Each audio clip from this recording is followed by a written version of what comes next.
JC യൂത്തിൽ ഒരുപാട് പ്രോഗ്രാമുകളിൽ നമ്മളിങ്ങനെ പോകുമ്പോൾ കൂടുതൽ മക്കളുള്ളവരുടെ കാര്യങ്ങളും ഇതൊക്കെ കേട്ടിട്ട് ഒരു ആഗ്രഹം അന്നേ ഉണ്ടായിരുന്നു. എന്തായാലും വിവാഹ ജീവിതത്തിലേക്കാണ് ദൈവം തിരഞ്ഞെടുക്കണമെന്നുണ്ടെങ്കിൽ മക്കൾ എന്തായാലും എണ്ണത്തിൽ കുറയാൻ ആഗ്രഹിക്കുന്നില്ല. ദൈവത്തിൻ്റെ ഇഷ്ടം പോലെ എല്ലാ കാര്യങ്ങളും നിറവേറട്ടെ എന്നുള്ളൊരു ചിന്താഗതിയായിരുന്നു. അതെന്തായാലും ഇവൾക്കും അതിനോട് നോ എന്ന് പറയേണ്ട ആവശ്യം ഉണ്ടായിട്ടില്ല.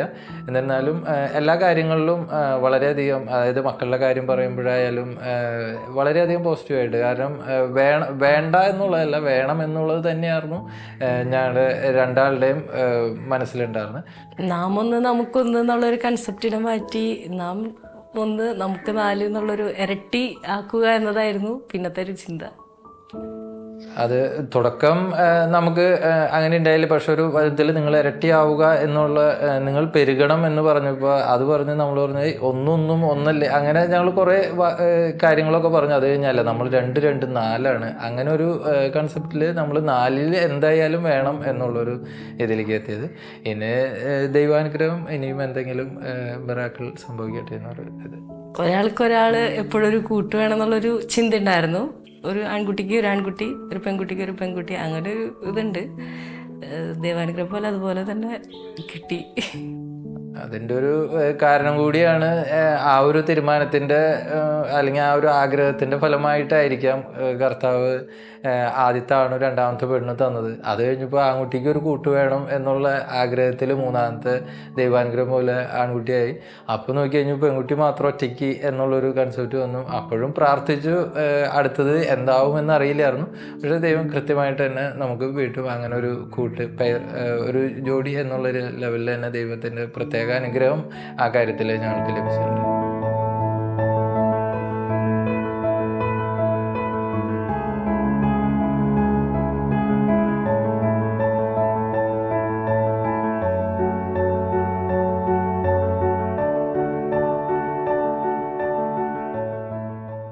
ഫ്രാൻസിസ് എന്ന പേര് ഇടണമെന്ന് ആഗ്രഹിച്ചതെന്ന് വെച്ചാൽ പ്രഗ്നൻസി ടൈമിൽ തന്നെ ആഗ്രഹം ഉണ്ടായിരുന്നു. ഫ്രാൻസിസ് അസീസിനെ ഭയങ്കരമായിട്ട് ഫോളോ ചെയ്തിരുന്നു.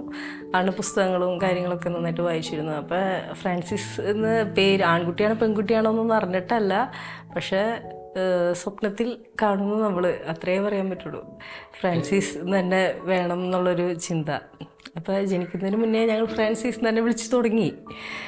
അങ്ങനെയാണ് മൂത്താളുടെ പേര്. അങ്ങനെ ഒരു ദൈവാനുഗ്രഹം ഉണ്ടായി. അപ്പോൾ അങ്ങനെ ആഗ്രഹം പോലെ, ദൈവത്തിൻ്റെ അനുഗ്രഹം പോലെ ഫ്രാൻസിസ് ലഭിച്ചു കഴിഞ്ഞപ്പോൾ പിന്നെ ദൈവത്തെ കണ്ടു എന്നുള്ളൊരു കൺസെപ്റ്റിൽ ഫൗസ്റ്റീന, അതായത് അത് കുട്ടി ആയതിനു ശേഷമാണ് ഞങ്ങൾ പേരിനെ കുറിച്ച് ചിന്തിച്ചത് തന്നെ. അപ്പോൾ ആൺകുട്ടിയാണോ പെൺകുട്ടിയാണോ എന്ന് അറിയില്ലായിരുന്നു. അപ്പോൾ അങ്ങനെ പെൺകുട്ടി വന്നു കഴിഞ്ഞപ്പോൾ പിന്നെ ദൈവത്തിൻ്റെ കണ്ടു, ഈശോയുടെ പുതിയ ഇതൊക്കെ ഫൗസ്റ്റീന പുണ്യവതിക്ക് പ്രത്യക്ഷപ്പെട്ടു. അപ്പോൾ ദൈവം പ്രത്യക്ഷപ്പെട്ടു എന്നുള്ളൊരു കൺസെപ്റ്റും കൂടി അതിലുണ്ടായിരുന്നു. അങ്ങനെ രണ്ടാമത്തെ കുട്ടിക്ക് ഞങ്ങൾ ഫൗസ്റ്റീന എന്ന് പേരിട്ടു. ഫ്രാൻചെസ്കോ എന്ന് പറയുമ്പോൾ ഞങ്ങൾ ഫ്രാൻസിസ് മാർപ്പാപ്പനെ മോഡൽ ചെയ്തിട്ടിട്ടതാണ്, ഫ്രാൻചെസ്കോ എന്നാണ്. അപ്പോൾ എല്ലാവരും ഇത്തിരി ഡിഫിക്കൽട്ട് പറഞ്ഞെങ്കിൽ അപ്പം ഒന്ന് ഷോർട്ടേക്ക് ഫ്രാൻചെസ്കോ എന്നാക്കിയെന്നുള്ളൂ.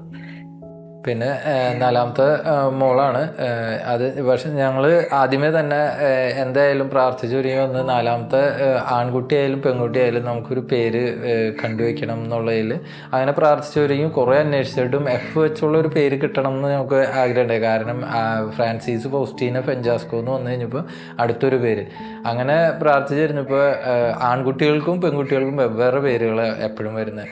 അപ്പോൾ അങ്ങനെ വീണ്ടും പ്രാർത്ഥിച്ച് നോക്കി കഴിഞ്ഞപ്പോഴാണ് മാലാഖയുടെ എന്നുള്ള ആ മാലാഖയുടെ പേരിനോട് സാമ്യമായ ഫെയ്വേൽ എന്നുള്ളൊരു പേര് ഞങ്ങൾക്ക് കിട്ടിയത്.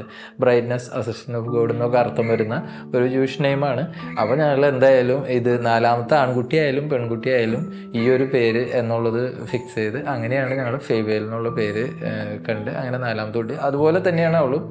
കാരണം എന്ത് കാര്യവും ചേട്ടന്മാരോട് വേണ്ട, നമ്മൾക്ക് എന്ത് ആവശ്യമാണെങ്കിലും പറഞ്ഞു കഴിഞ്ഞിട്ടുണ്ടെങ്കിൽ അവൾ അപ്പം തന്നെ ഓടിപ്പോയി, ആൾ ഇത്തിരി ഉള്ളൂ എന്നുണ്ടെങ്കിൽ അപ്പം പോയി ചെയ്യും. നമ്മൾ ആരോടെങ്കിലും പറഞ്ഞ് എന്നോടാണോ പറഞ്ഞതെന്നും ചോദിച്ചിട്ട് പോയി ചെയ്യണം. അങ്ങനെ ഒരു വളരെയധികം പ്രത്യേകത ഉള്ള ഒരു മോളാണ്. കല്യാണം കഴിയണ സമയത്താണെന്നുണ്ടെങ്കിൽ വളരെയധികം ആഗ്രഹിച്ചു പെട്ടെന്ന്. പക്ഷേ ഞങ്ങൾക്ക് 1 വർഷത്തിലും മേലെ എടുത്തു കുട്ടികൾ ഉണ്ടാവാനായിട്ട്. അത്രയ്ക്കും പ്രാർത്ഥിച്ചൊരുങ്ങാനായിട്ടുള്ള സമയം കിട്ടി. അത് കഴിഞ്ഞ് പിന്നെ ആദ്യത്തെ കുട്ടിയായി കഴിഞ്ഞ് പിന്നെ രണ്ടാമത്തെ കുട്ടി വന്നു കഴിഞ്ഞപ്പോൾ ജീവിത ചെലവുകൾ കൂടാണ്. പക്ഷെ വരുമാന സ്രോതസ് എന്ന് പറയാനായിട്ട് അങ്ങനെ പലതും ചെയ്തു നോക്കി. പക്ഷെ അതൊന്നും ക്ലിയർ ആയിട്ട് കിട്ടിയില്ല. അത് പിന്നെ മൂന്നാമത്തെ കുട്ടിയായപ്പോൾ ശരിക്കും പറഞ്ഞാൽ നമ്മൾ വരുമാനം കുറയുന്ന ഉണ്ടായിരുന്നുള്ളൂ. അപ്പം എല്ലാവരും പറയണ പോലെ നിങ്ങൾക്ക് ഇത്രയ്ക്കധികം ബുദ്ധിമുട്ടാണെങ്കിൽ പിന്നെ നോക്കുന്നത് എന്തിനാ അതാണെന്നൊക്കെ പറഞ്ഞു. പക്ഷേ നാലാമത്തെ കുട്ടിയായപ്പോൾ സമ്പത്തിനെക്കാട്ടി ഉപരി ദൈവം തരുന്ന അനുഗ്രഹമാണ് ഏറ്റവും വലുതെന്നുള്ളത് ഞങ്ങൾക്ക് മനസ്സിലായി. കാരണം സമ്പത്ത് ദൈവം എപ്പോൾ വേണമെങ്കിലും, അതായത് നമ്മൾക്ക് എപ്പോൾ വേണമെങ്കിലും തന്നാൽ നമ്മൾ സ്വീകരിക്കാനും നമുക്ക് കൊണ്ടുപോകാനും പറ്റും. പക്ഷേ ജീവിതം, മക്കൾ എന്ന് പറയുന്നത് നമുക്ക് തരുന്നത് വളരെ പ്രിഷ്യസാണ്. കാരണം കിട്ടുക എന്ന് പറഞ്ഞാൽ മക്കൾ വളർന്നു വരുന്ന ഒരു കാലഘട്ടം, ഒരു സമ്മാനം ദൈവം തരുന്നത് വളരെയധികം നമ്മൾ കാത്തിരുന്ന് കിട്ടുന്ന സമ്പത്തെന്ന് പറഞ്ഞാൽ ചിലപ്പോൾ നമുക്കൊരു സുപ്രഭാതത്തിൽ കിട്ടാം. അപ്പോൾ അതുകൊണ്ട് സമ്പത്തിനെ കുറിച്ച് നമ്മൾ ആഗ്രഹിച്ചിട്ടുണ്ടായിരുന്നില്ല. മക്കളുടെ ഇത് കിട്ടിയപ്പോൾ ദാനമായി കിട്ടുന്ന ദൈവത്തിൻ്റെ ആ ഒരു അനുഗ്രഹമാണ് എന്നുള്ള ഓർത്ത് നമ്മളങ്ങനെ മുന്നോട്ട് പോയി. മൂത്ത മകനാവണേലും ഒരു ജോലി ഉണ്ടായിരുന്നു. ടീച്ചറായിട്ട് സ്കൂളിൽ വർക്ക് ചെയ്തിരുന്നു. സമയത്ത് ജോലി നിർത്തി പിന്നെ ഇതായിട്ട് മുന്നോട്ട് പോയി. പിന്നെ ജോലിക്ക് കയറുക എന്ന് ആഗ്രഹം ഉണ്ടായിരുന്നെങ്കിലും പിന്നെ പെട്ടെന്ന് രണ്ടാമത്തെ കുട്ടിക്ക് ജന്മം നൽകേണ്ടി വന്നു. പിന്നെ ഇവരെ സെറ്റ് ചെയ്ത് വളർത്തി എടുക്കുക എന്നുള്ളൊരു ചിന്തയായിരുന്നു. പിന്നെ എന്തായാലും ഒരു ഇതിന് ഇറങ്ങിയതിൻ്റെ പേരിൽ കുട്ടികളൊന്ന് ഒരു വലിപ്പമായതിന് ശേഷം ഇനി ജോലിക്ക് ഇറങ്ങുക എന്ന ലക്ഷ്യമായി. നാലാമത്തെ കുട്ടി ഉണ്ടായി കഴിയുമ്പോൾ ഒരു ദൈവാനുഗ്രഹം പോലെ ഞങ്ങൾക്ക് കാലത്തൊരു സെക്ഷൻ ഉച്ച വരെയുള്ളൊരു ജോലി കിട്ടി. അത്യാവശ്യം വീടിൻ്റെ അടുത്ത് തന്നെയാണ്, നല്ലൊരു കമ്പനിയിൽ. ഇവള് പഠിച്ച അതേ സെക്ഷനിൽ തന്നെ കിട്ടി, കെമിസ്ട്രി കിട്ടി.